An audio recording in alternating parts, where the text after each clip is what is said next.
In the name of Allah, the most compassionate, the most merciful.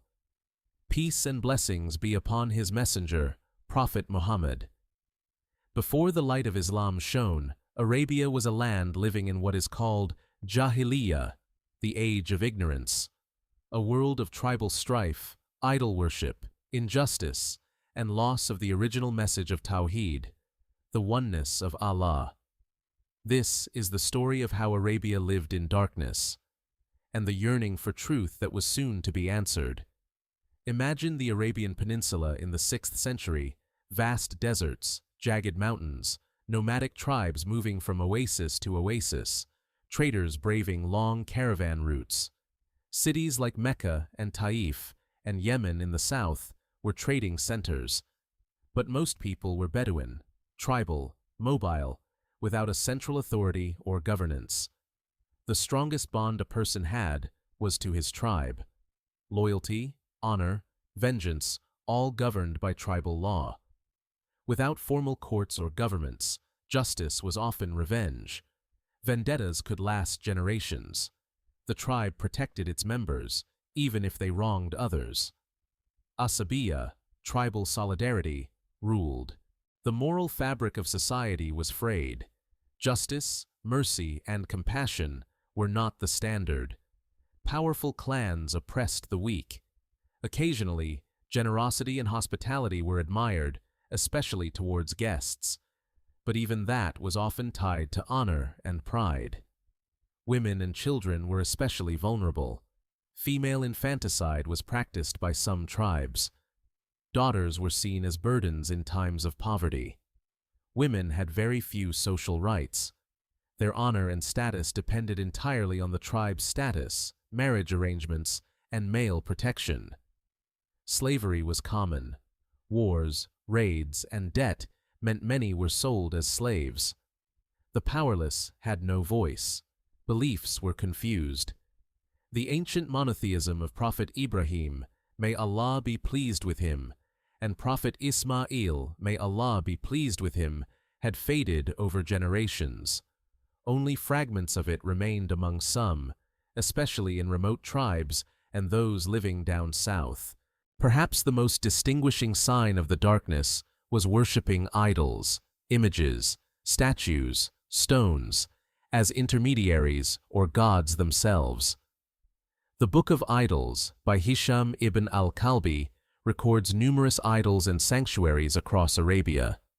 Some key details. There were around 360 idols in the Kaaba at the time, held in high esteem by various tribes. Prominent idols included Hubal, Al-Lat, Al-Uzza, and Manat. Worshippers would call upon these idols for intercession, luck, protection, rain, war victory, or healing.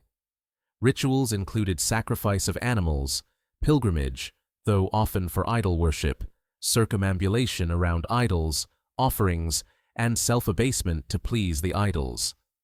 Even then, many Arabs still believed in a supreme God, Allah, though practices often mixed this belief with many false gods and superstitions.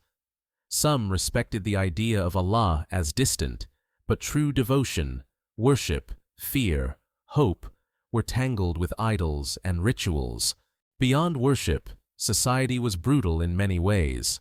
Tribal warfare over water, grazing lands, pride and revenge was common. There was no centralized law or enforcement. Vendettas could last decades. The rich merchant clans in places like Mecca and Yemen amassed wealth, while Bedouin nomads remained poor, living harsh lives. Women had very limited legal or inheritance rights, often treated as property. In some tribes, daughters were buried alive.